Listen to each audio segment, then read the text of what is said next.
आज हम लोग जो है जेई मेंस का जो टेस्ट नंबर 3 है उसको डिस्कस करने जा रहे हैं। और पेपर जो है बहुत डिफिकल्ट नहीं था, इजी ही थे क्वेश्चन इसके, और आप इजीली 50 प्लस स्कोर इसमें आप आसानी से कर सकते थे। तो इसमें देखो क्वेश्चन नंबर 51 आपसे पूछा है, which of the following on the reduction with lithium aluminium hydride will give secondary amines. अगर आपको याद होगा कि lithium aluminium hydride most of the cases में एक बेटर रिड्यूसिंग एजेंट होता है, इसकी जो सेलेक्टिविटी होती है वो हाईली अनसेलेक्टिव होता है इन द नेचर, यानी most of the functional group lithium aluminium hydride के प्रेजेंस में रिड्यूस हो जाते हैं। ध्यान है कि जो है 2-3 सालों से ये क्वेश्चन जो है आपके रिड्यूसिंग एजेंट बेस्ड क्वेश्चन पूछे जा रहे हैं, तो आप एक बार वेल प्रिपेयर्ड हैं। देखते हैं क्वेश्चन नंबर 51 में किसमें हमें सेकेंडरी अमाइंस मिलेगा। तो पहला इन्होंने दिया हुआ है methyl isocyanide CH3NC। No doubt अगर आप स्ट्रक्चर पे ही फोकस करो तो आइडिया लगा सकते हो कि लिथियम एल्युमिनियम हाइड्राइड के प्रेजेंस में अगर मैं इसको LaH के साथ ट्रीट करता हूं, क्या बन के आएगा CH3NHCH3।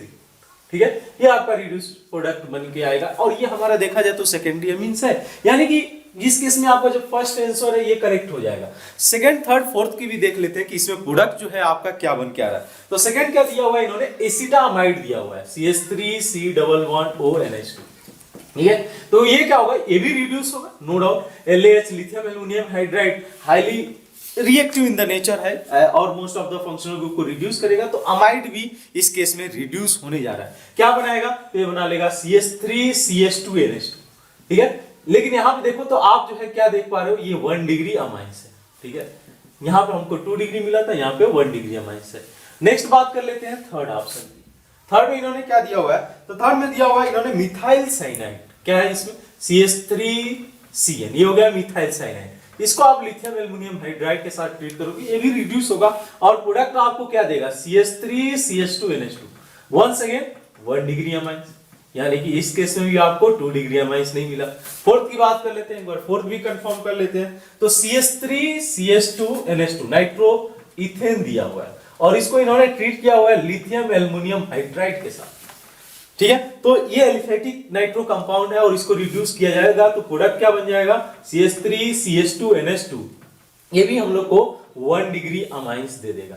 तो अब जो है आप देख सकते हो कि चारों ऑप्शन में से करेक्ट ऑप्शन जो हमारे लिए होगा वो हो जाएगा क्या, इस केस में हम लोग का फर्स्ट हो जाएगा। और 52 इसमें जो है क्या दिया हुआ है, इन्होंने बोला है कि lambda naught and lambda be the threshold and the wavelength of the incident light, the velocity of photo electron ejected from the metal surfaces. आसान प्रॉब्लम, वंस अगेन जो है आपको इक्वेशन लिखने आता है फोटो इलेक्ट्रिक इफेक्ट का, और उसके बेसिस पे प्रॉब्लम आप कर सकते हो। क्या होगा इस केस में, तो आपको पता होगा कि जो है SC बाई लेमडा ये हो जाएगा एनर्जी जो कि इंसिडेंट लाइट का होगा। अब इसमें से आप वर्क फंक्शन माइनस कर दो, that is SC by lambda naught, जो कि यूज किया जाएगा to eject the electron from the metal surface.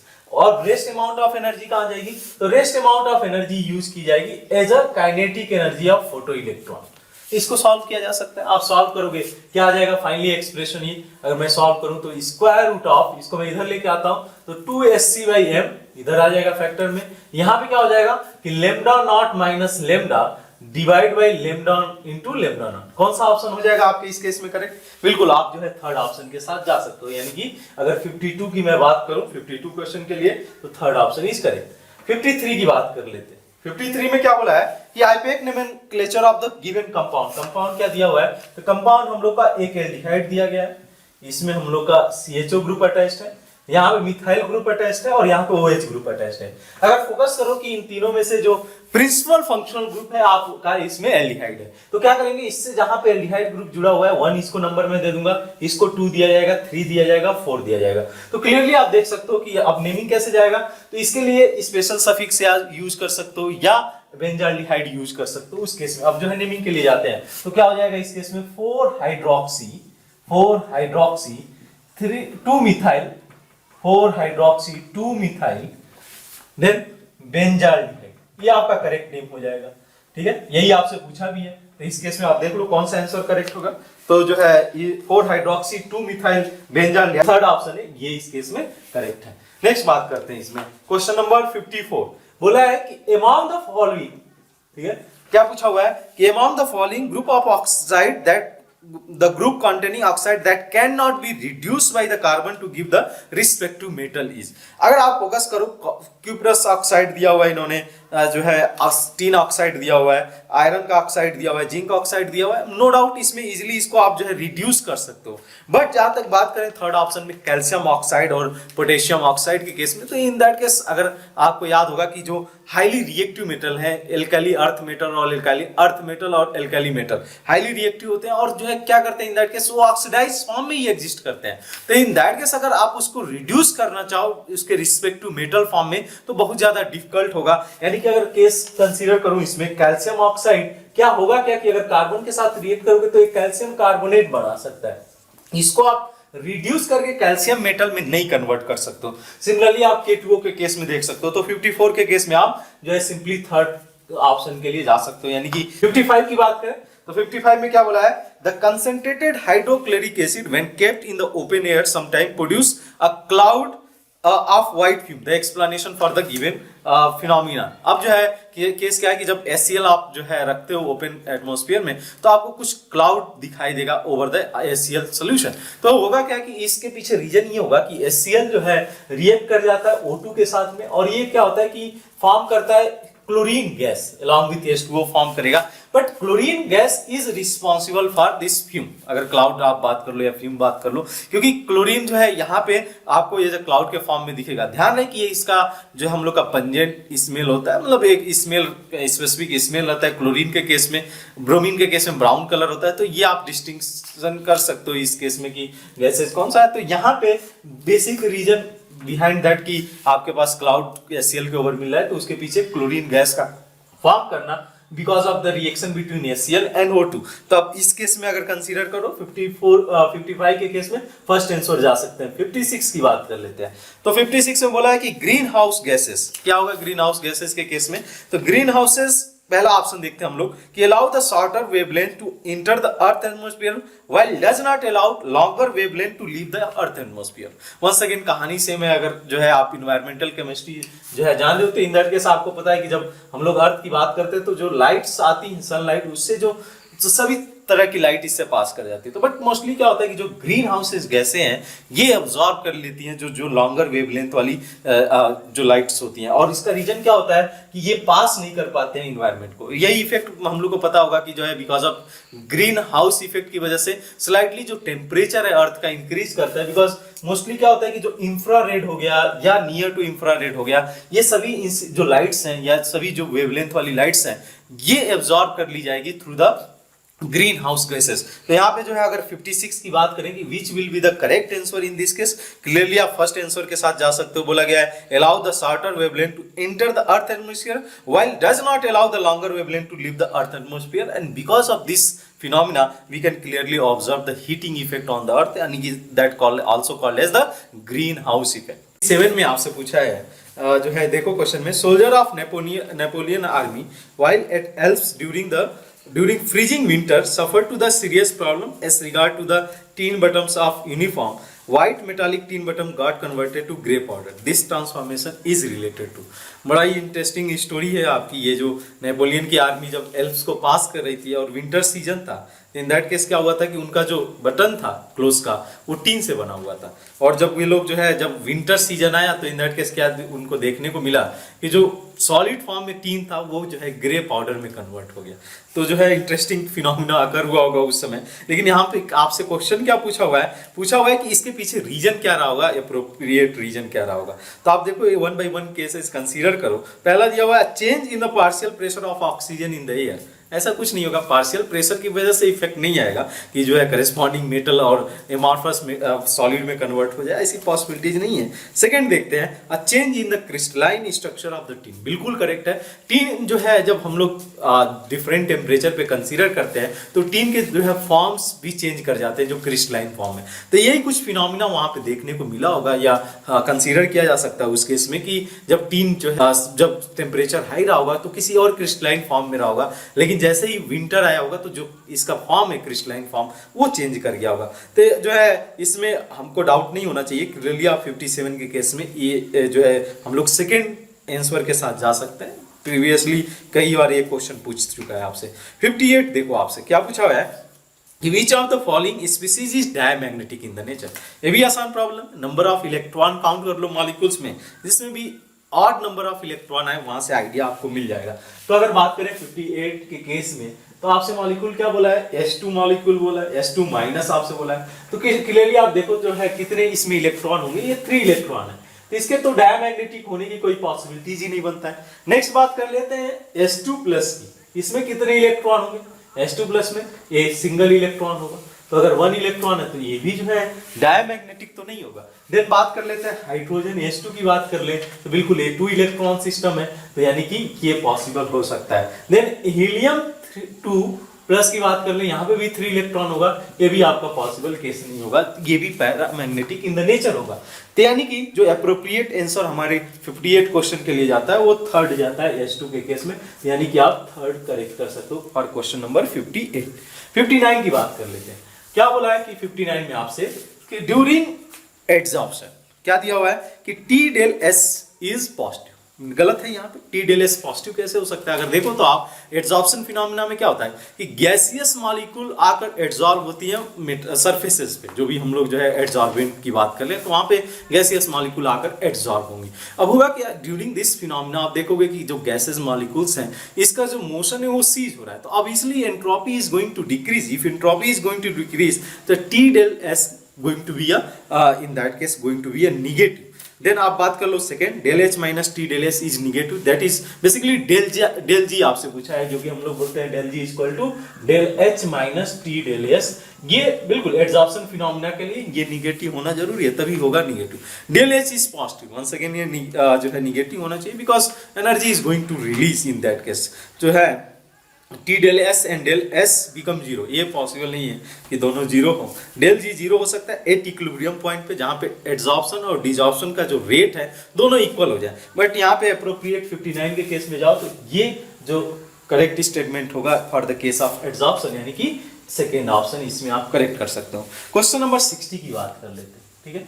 ये भी जो है क्वेश्चन बहुत बार रिपीटेड हम लोगों ने इसको मेंशन किया होगा क्लास में, अगर आपको आइडिया होगा। क्या बोला है कि on the sulphonation of chlorobenzene, ठीक है, क्लोरोबेंजीन लिया है। अब इसको आप अगर सल्फोनेशन के लिए जाते हो तो क्या प्रोडक्ट फॉर्म करेगा, तो आपको अगर मैं फिर से अगर आपको रिवाइज करा दूं तो इन दैट केस आपको पता होगा कि because of plus same effect of halogen it's is ortho para directing group, at the same time they are ring deactivating group, ठीक है। ये सिनारियो हम लोग हैलोजन के केस में ही देख पाते हैं कि ortho para directing group, at the same time this is the ring deactivating group, because slightly minus I effect dominate over its plus M effect. लेकिन जहां तक बात करें हम लोग का जो ग्रुप कहां पे जाकर अटैच होगा, इस किससे डिसाइड किया जाएगा, ये डिसाइड किया जाएगा plus M effect of the chlorine.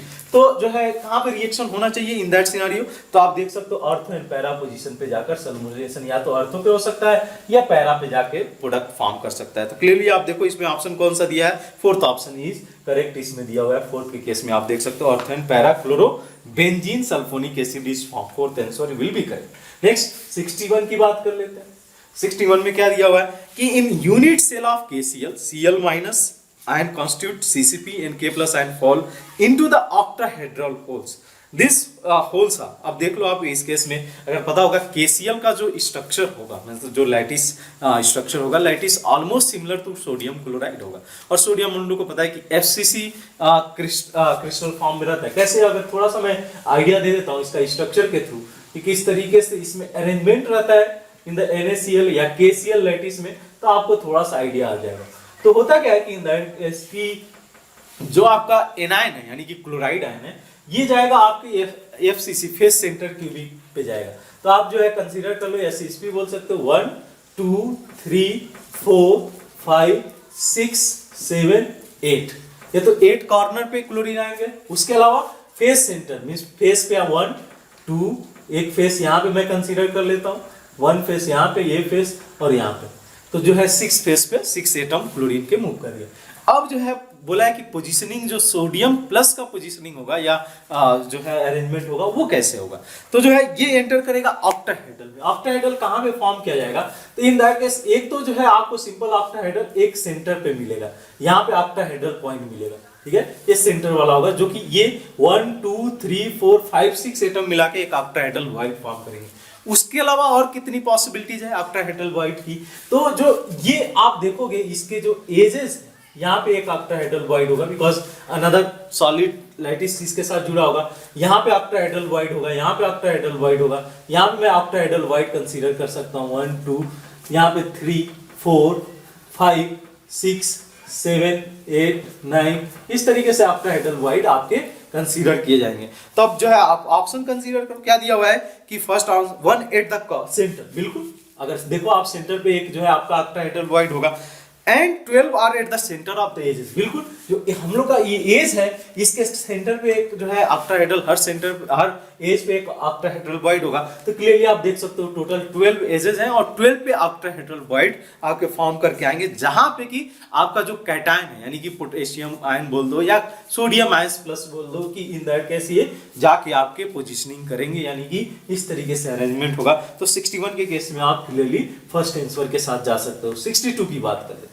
62 में क्या बोला है कि the slope in the Arrhenius plot is equal to, अगर आपको जो है एक्सप्रेशन पता है तो जो है सिंपल सा इसको आप कन्वर्ट कर सकते हो। क्या होता है आप एक्सप्रेशन अरेनियस एक्सप्रेशन, तो A equal to K is rate E by R, ठीक है, ये आपका जो है रेट इक्वेशन होता है। अब इसको मैं लॉग अगर ले लूं, लॉग के जो प्लॉट का अगर मैं प्लॉट करना चाहूं, ये क्या हो जाएगा ln A minus E by R, ठीक है, ln E ये कुछ होगा।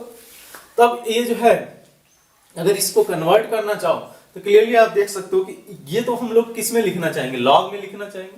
तो ये ln फॉर्म है, इसको मैं लॉग में लिख देता हूं, तो लॉग के ये हो जाएगा लॉग A डिवाइड बाई ये 2.33 कन्वर्ट हो जाएगा।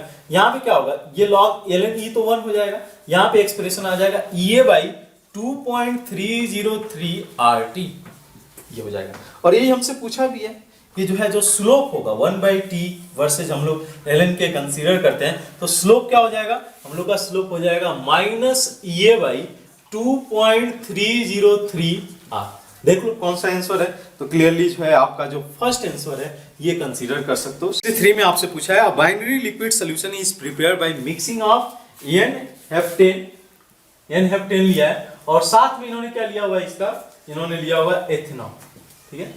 अगर पता हो कि एथेनॉल में हाइड्रोजन बॉन्डिंग की वजह से हाइड्रोजन बॉन्डिंग रहेगा इथेनॉल के केस में, लेकिन N-हेप्टेन में नहीं होगा। अब क्या होगा, which of the following statement is correct regarding the behaviour of the solution.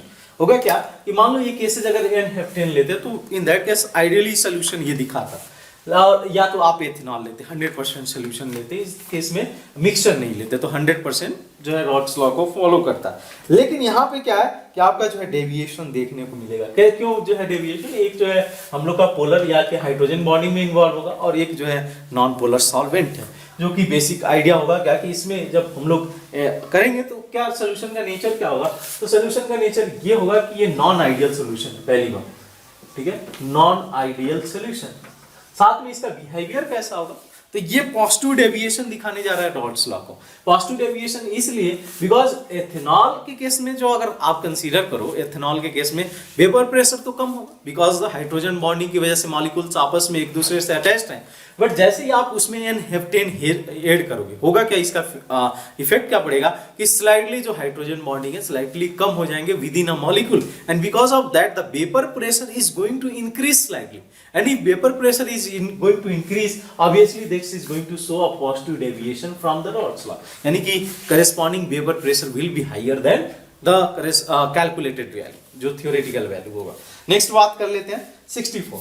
क्या बोला है कि आपसे क्वेश्चन में बोला है कि the reason for loss of optical activity of lactic acid when OH group is change by the hydrogen. अगर आपको याद होगा कि थोड़ा सा हम लोग इसको कंसीडर करें लैक्टिक एसिड को, तो होता क्या था कि इसमें COH ग्रुप होता था, नो डाउट, एक हाइड्रोजन होता था, एक OH होता था और एक CH3 ग्रुप होता था। अब यहाँ पे एक कैरल सेंटर है and because of this chiral centre इसमें हम लोग ऑप्टिकली एक्टिविटी दिखाते थे, एक सिंगल कैरल सेंटर है तो ऑप्टिकली एक्टिव कंपाउंड होगा। लेकिन यहाँ पे क्या आपसे बोला है कि आप क्या करो कि OH ग्रुप को रिप्लेस कर दो बाय द हाइड्रोजन। अगर मैं इस OH ग्रुप को रिप्लेस कर दूं हाइड्रोजन से, तो बोला गया है कि इसकी ऑप्टिकली एक्टिविटी लॉस हो जाएगी। क्यों लॉस होगा, तो पहला ऑप्शन देखो, the chiral centre of molecular is destroyed. बिल्कुल, अगर देखो तो कैरल सेंटर नहीं रहा, ये नो मोर कैरल सेंटर है, तो ऑप्टिकली इनएक्टिव कंपाउंड हो जाएगा। इन that case optical activity will loss for the lactic acid. तो जो है आप इस केस में क्लियरली आप जो है फर्स्ट आंसर के साथ जा सकते हो। 65 की बात कर लेते हैं। क्या बोला है 65 में कि जो आपका ईथर होता है, क्या कौन सा ईथर है, डाई इथाइल ईथर। अगर मैं इस स्ट्रक्चर को बना दूं ETO, ठीक है, ये क्या बोला है आपसे, तो बोला है कि di ethyl ether react in spite of unusual inert gas will. अब किसके साथ रिएक्ट करेगा, थोड़ा सा हम लोग जो हमसे मेंशन किया हुआ है उसको भी देख लेते हैं। डाइल्यूट सल्फ्यूरिक एसिड, नहीं इतना ज्यादा रिएक्टिव नहीं होगा इसके साथ में, कंसंट्रेटेड के साथ स्लाइटली रिएक्टिविटी दिखाता ही ये जो ईथर है, बट डाइल्यूट के साथ में ये पॉसिबल नहीं है। देन बात कर लें डाइल्यूट सोडियम हाइड्रोक्साइड, ये तो एसिड है नहीं कि जो बेस के साथ रिएक्ट करे। देन बात कर लें बोरान ट्राइफ्लोराइड, बिल्कुल पॉसिबिलिटीज है, बोरान ट्राइफ्लोराइड के केस में पॉसिबिलिटीज है। क्यों ऐसा है कि बोरान के केस में देखोगे कि ये 6 इलेक्ट्रॉन सिस्टम है, और जब 6 इलेक्ट्रॉन सिस्टम है तो इसकी जो अफिनिटी होगी towards the electron very high होगी, मींस ये एक इलेक्ट्रोफाइल की तरह बिहेव करने जा रहा है। और ऑक्सीजन क्या करेगा, अपना लोन पेयर इजीली इसको डोनेट कर देगा और एक एडक्ट फॉर्म करने जा रहा है दोनों के कॉम्बिनेशन से। तो यानी कि जो हम लोग का BF3 है ये इसके साथ रिएक्ट करेगा, जो है अदर रिएक्शन में नहीं जाएंगे। और जब जहां तक बात कर ले मेटालिक सोडियम एक्टिव हाइड्रोजन के साथ रिएक्ट करते हैं, यहाँ तो एक्टिव हाइड्रोजन है ही नहीं, तो क्लियरली आप 65 में जो मोस्ट अप्रोप्रिएट आंसर आपके लिए होगा वो हो जाएगा थर्ड। बात करें 66 की, क्या बोला है, the arsenic drug are mainly use in the treatment of, तो ये तो सिफिलिस जो डिजीज होता है उसके लिए ट्रीटमेंट में यूज किया जाता है आर्सेनिक ड्रग्स। आप देखोगे इस क्वेश्चन को इन्होंने जो है मेडिसिनल केमिस्ट्री से रखा हुआ है, केमिस्ट्री इन एवरीडे लाइफ, तो जो है अब कंसीडर कर सकते हो डायरेक्ट मेमोरी बेस्ड प्रॉब्लम इसको हम लोग ले सकते हैं। तो 66 के लिए इन्होंने हम लोग आंसर थर्ड कंसीडर कर रहे हैं। 67 की बात कर लेते हैं। 67 में क्या बोला है कि which of the following is organometallic compound. एक बार फिर से मैं अगर आपको डिफिनीशन बताऊं, ऑर्गेनोमेटालिक का क्या होता था कि मेटल और कार्बन के बीच में डायरेक्ट बॉन्ड, किसी और आइटम के बीच में नहीं, मेटल और कार्बन के बीच में बॉन्ड हो तो उसको ऑर्गेनोमेटालिक कंपाउंड बोलते हैं। यहाँ पे आप देखो तो जो पहला आंसर है क्या दिया हुआ है इन्होंने, TiC2H4। क्लियरली आप देख सकते हो कि ये तो बॉन्ड कार्बन और टाइटेनियम के बीच में होगा। अब जब इनके बीच में बॉन्ड है तो क्लियरली आप कंसीडर कर सकते हो कि जो फर्स्ट आंसर है इस केस में आपका करेक्ट आंसर हो जाएगा। क्वेश्चन नंबर 68 आप देखें तो आपको KSP वैल्यू दिया हुआ है। किसका KSP दिया हुआ है, तो इन्होंने Ag2CrO4 का दिया हुआ है कितना, 1.1 × 10⁻⁻12। ठीक है, आपको दिया हुआ है AgCl का, कितना दिया हुआ है AgCl का इन्होंने दिया हुआ है 1.8 × 10⁻10। ठीक है, देन बात कर लेते हैं AgBr का। ठीक है, ये आपसे जो है दिया हुआ है AgBr का 5 × 10⁻30। देन बात कर लेते हैं AgI का, कितना है AgI का, AgI का है आपका 8.3 × 10⁻70। अब जो है इसमें पूछा है कि which of the following salt will precipitate last in the AgNO3, अगर इसमें ऐड किया जाए, गिवन दैट कि इक्वल मोल्स ऑफ NaCl यानी equal mole of Cl minus होगा सोल्यूशन के अंदर, NaBr यानी कि Br माइनस प्रेजेंट है, NaI मींस आयोडीन और CrO4 मींस, तो सभी का अमाउंट फिक्स है, x अमाउंट हम लोग कंसीडर कर लेते हैं कि सॉल्यूशन के अंदर जो ये एनायंस है वो x मोल्स है प्रेजेंट। तो उसके बेसिस पे अगर हम लोग निकालना चाहें कि करस्पॉन्डिंग रिक्वायर्ड Ag प्लस कितना होगा, तो क्लियरली आप जा सकते हो। इसके लिए क्या लिखोगे आप, KSP फर्स्ट केस के लिए अगर आप कंसीडर करो KSP into concentration of Ag plus का होल स्क्वायर। क्या करता हूं मैं, x मान लेता हूं, सभी को x कंसीडर किया, इसको x ले लेते हैं। तो Ag प्लस का कंसंट्रेशन जो रिक्वायर्ड होगा फॉर द प्रेसिपिटेशन के लिए कितना हो जाएगा, divide by x square root आ जाएगा Ag प्लस का कंसंट्रेशन। तो ये हम लोग का इतना amount of Ag plus required होगा to start the precipitation of Ag2 means silver chromate. Next बात कर लेते हैं इसमें, इसको भी आपने x अमाउंट जस्ट एज्यूम करो कि Cl माइनस का x अमाउंट लिया इन्होंने, तो इन दैट केस ये amount of this amount of Ag plus will be required to precipitate AgCl in the solution. Next इसमें देख लो AgBr के केस में यहाँ पे भी x हो जाएगा, तो जो है ये भी कंसीडर कर सकते हो आप। ठीक है, तो ये हो जाएगा 30। नेक्स्ट बात कर लो, इसको अगर मैं x से डिवाइड करूं, अब आप जो है एक बार फोकस कर लो कि जिसमें क्या होगा कि मिनिमम Ag प्लस रिक्वायर्ड होगा वो पहले प्रेसिपिटेट होना शुरू हो जाएगा। तो जो है अगर देखो मिनिमम किस में, तो सबसे पहले AgI प्रेसिपिटेट होगा, देन जाएगा आपका AgBr, ये कंसीडर करोगे, देन क्या होगा देन आपका AgCl प्रेसिपिटेट होना शुरू हो जाएगा। सबसे ज्यादा अमाउंट क्यों चाहिए, किसको चाहिए होगा, ये जो है क्रोमेट आयन के लिए। क्रोमेट, अगर सिल्वर क्रोमेट को प्रेसिपिटेट कराना होगा तो आप देख सकते हो square root of 1.1 into 10⁻12/x आ रहा है, यानी कि जो है जो वैल्यूज आएगी, ये पावर वाली जो वैल्यूज होगी 10⁻6 आएगा।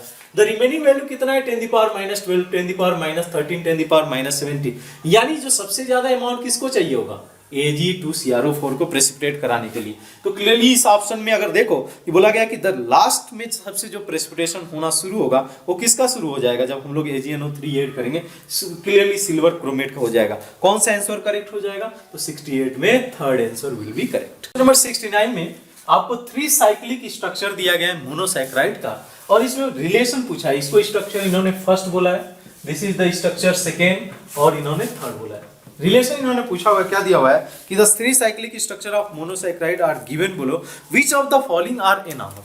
दो टर्मिनोलॉजी बहुत फ्रीक्वेंटली यूज किया जाता है, एक तो एनॉमर बोला जाता है, दूसरा एपिमर्स बोलते हैं। दोनों में डिफरेंस क्या है, एपिमर्स बोला जाता है कि जब दो मोनोसैकेराइड लो आप, दोनों आपस में स्टीरियोआइसमर्स ही होते हैं, तो अगर दोनों स्टीरियोआइसमर्स बाय वन कायरल सेंटर के लॉन्ग या एटलीस्ट वन कायरल सेंटर के लॉन्ग अगर डिफर करते हैं तो उसको बोला जाता है एपिमर। अगर मान लो आप इसको कंसीडर करो, तो अगर इसके लॉन्ग ओरिएंटेशन में एक किसी कायरल सेंटर के लॉन्ग अगर ओरिएंटेशन में चेंज हो जाता है, तो उन दोनों कंपाउंड के बीच में, दोनों स्ट्रक्चर के बीच में जो रिलेशन होता है उसको बोला जाता है एपिमर्स। एनॉमर्स क्या होता है, एनॉमर्स का जो डिफरेंट आता है, उस जो हेमी एसिटल या एसिटल वाला कार्बन होता है, अगर उसके लॉन्ग स्टीरियोआइसमरीज में चेंजेस होता है, यानी कि ओरिएंटेशन में चेंजेस होता है, तो उसको क्या कंसीडर किया जाता है, उसको एनॉमर कंसीडर किया जा सकता है। तो अब देखो फर्स्ट और सेकंड की बात कर लेते हैं। तो यहाँ पे देखो कि इस कार्बन के लॉन्ग ओरिएंटेशन सेम है, इस कार्बन के लॉन्ग ओरिएंटेशन दोनों केस में सेम है, यहाँ पे फोकस कर लो। इसके लॉन्ग कार्बन के लॉन्ग ओरिएंटेशन सेम है, इसके लॉन्ग ओरिएंटेशन सेम है, बट इस कार्बन के लॉन्ग क्या ओरिएंटेशन सेम है क्या, बिल्कुल नहीं सेम है। हाइड्रोजन मेरे लेफ्ट साइड है, इसमें OH राइट साइड में, यहाँ पे जो है डिफर कर गया, OH मेरे लेफ्ट साइड में, S मेरे राइट साइड में। यानी कि जो ये जो कार्बन है, जो कि हेमी एसिटल या एसिटल कार्बन बोल सकते हो इस केस में, तो यहाँ पे जो इस कार्बन के लॉन्ग जो ओरिएंटेशन है वो चेंज कर रहा है, तो इसको इन दोनों के बीच में रिलेशन क्या हुआ, ये दोनों आपस में एनॉमर्स। तो क्लियरली आप जो है आंसर देखो तो क्या हो जाएगा, फर्स्ट एंड सेकेंड इस केस में आपस में एनॉमर है, और फर्स्ट एंड सेकेंड किस में दिया हुआ है, आपका फर्स्ट आंसर में दिया हुआ है। क्वेश्चन नंबर 70 की बात कर लेते हैं। आपको जो है ये क्वेश्चन पूछा हुआ है इन्होंने पीरियोडिक प्रॉपर्टी से, बहुत ही आसान प्रॉब्लम है ये। बोला गया है कि which is not correct order for the stated property। पहला इन्होंने जो है बैरियम, स्ट्रोंशियम और मैग्नीशियम का एटॉमिक रेडियस पूछा हुआ है।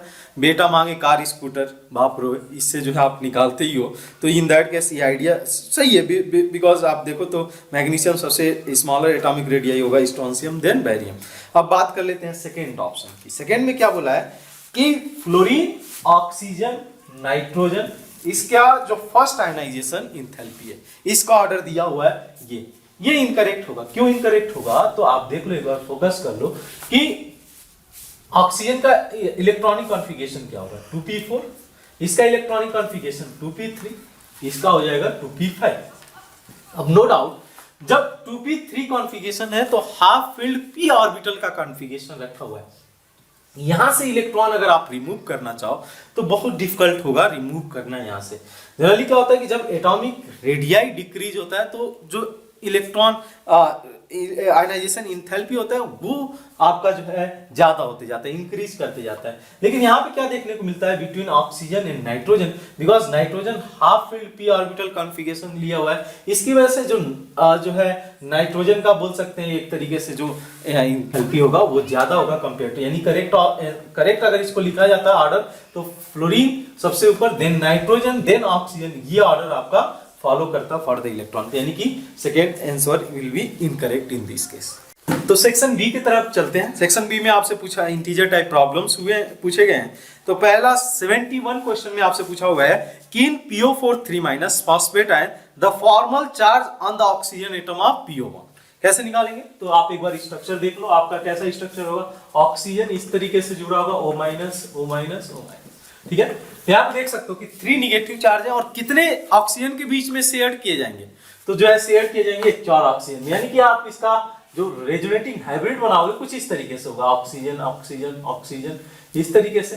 और ये सभी पे कितना चार्ज आ जाएगा, तो 3 negative charge shared in all for oxygen atom, तो -3/4 इस पे चार्ज आ जाएगा, -3/4 इस पे, -3/4 इस पे, -3/4 इस वाले ऑक्सीजन पे आ जाएगा। और यही आपसे पूछा भी है कि what will be the formal charge at the oxygen atom of the PO, तो कितना हो जाएगा, आंसर हो जाएगा -3/4, यानी कि -0.75 विल बी करेक्ट।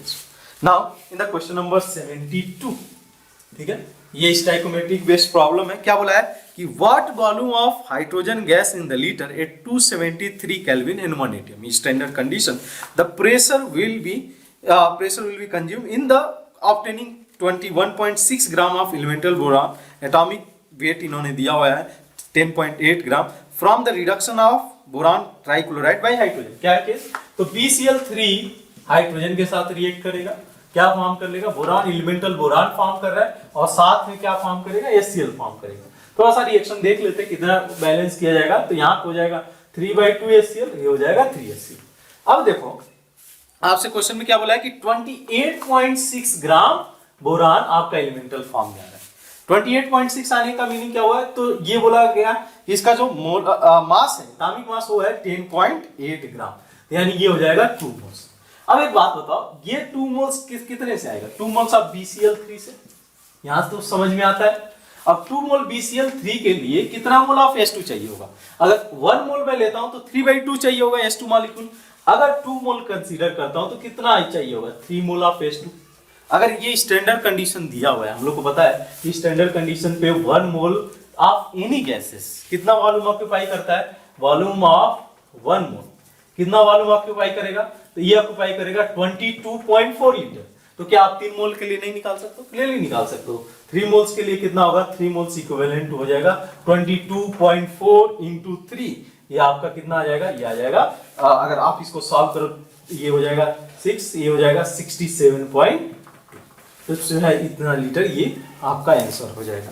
देन जो है 73 पे फोकस करो। 73 में क्या दिया हुआ है, इन्होंने बोला है कि the standard reduction potential of copper 2+2 copper 2 electron gain कर रहा है और ये कॉपर में कन्वर्ट हो रहा है। इस पर्टिकुलर रिएक्शन के लिए इन्होंने स्टैंडर्ड दिया हुआ है, कितना दिया हुआ है, 0.3 वोल्ट दिया हुआ है। Calculate the reduction potential at pH equal to 14 for the above copper KSP of copper hydroxide they have given, copper hydroxide कितना दिया हुआ है, तो 1 into KSP they have given, KSP equal to 1 into 10⁻⁹, ठीक है, ये आपसे दिया हुआ है। न्यूमेरिकल वैल्यू में आपको आंसर कंसीडर करना है। आप जाओ इस केस में, तो अप्रोच कैसे जाएगा, आपको पता होगा कि इसके लिए हम लोग को नट्स इक्वेशन यूज करना है और उसके बेसिस पे आंसर निकाल सकते हैं। But before that nuts equation use करें, आपको इस सॉल्यूशन के अंदर कॉपर 2+ आयन का कंसंट्रेशन चाहिए होगा। वो कैसे आएगा, तो उसके लिए KSP का यूज करना पड़ेगा। KSP में किसका कंसंट्रेशन आएगा, तो कॉपर 2+ का और OH- का कंसंट्रेशन।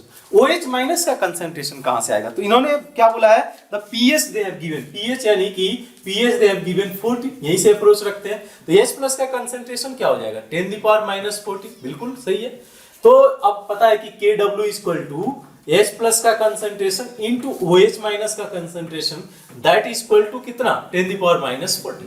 अब जो है यहां से OH- का कंसंट्रेशन आप निकालो, कितना आ जाएगा, OH- का कंसंट्रेशन अगर आप रख दो H+ का कंसंट्रेशन, तो हो जाएगा 1। अब KSP का एक्सप्रेशन लिखते हैं। KSP का एक्सप्रेशन क्या होगा, KSP का हो जाएगा concentration of copper 2+ into concentration of OH- concentration का whole square in the solution. तो जो है OH- का कितना है, 1 है, तो कॉपर 2+ का कंसंट्रेशन कितना जाएगा, इसके कॉपर 2+ हो जाएगा कितना आपका 10⁻⁹। अब इसको नर्स इक्वेशन में रख दो, कैसे आएगा, E इक्वल टू E0 - 0.06 में ले लेता हूं, 529 भी आप ले सकते हो, डिवाइड बाई n वैल्यू जो है n फैक्टर, इसके लिए 2 इलेक्ट्रॉन ट्रांसफर हो रहा है, log of copper divide by concentration of copper 2+, ठीक है। तब कॉपर 2+ का कंसंट्रेशन ले जाकर रख दो। यहाँ पे क्या इन्होंने दिया है, E0 इन्होंने मेंशन किया, E0 0.34 दिया हुआ है। अब मैं इसको वैल्यू रख दूं 0.06 डिवाइड बाई 2 लॉग ऑफ ये 10⁻- जाएगा, ये वो हो जाएगा 10⁻⁹। अब इसमें आंसर निकालोगे कितना आ रहा है, ये आंसर अराउंड अगर आप सॉल्व करते हो तो इन दैट केस -0.2 22 वोल्ट ये आपका आंसर आ जाएगा इस केस में। 74 देखें तो बोला है equal masses of methane and oxygen is mixed in the empty container at 25 degree Celsius. The fraction of total pressure exerted by oxygen in the numerical value. तो इन्होंने बोला है कि इक्वल अमाउंट लिया गया है मेथेन का और ऑक्सीजन का। हम लोग को पता है कि मेथेन का 16 ग्राम होता है मोलर मास और ऑक्सीजन का हो जाएगा 32 ग्राम। तो मैं जस्ट एज्यूम कर लेता हूं कि जब इक्वल मास लेना है तो क्यों नहीं हम लोग 32 ग्राम ले लेते हैं। तो अगर 32 ग्राम दोनों का मैं कंसीडर करूं of methane CH4 and O2 and 32 gram of O2, कितना मोल्स हो जाएगा? तो हो जाएगा 2 मोल्स और ये कितना हो जाएगा 2 मोल्स ऑफ CH4 और ये एंड 1 मोल ऑफ O2। ये आपका सोल्यूशन जो है गैसेस प्रेजेंट है।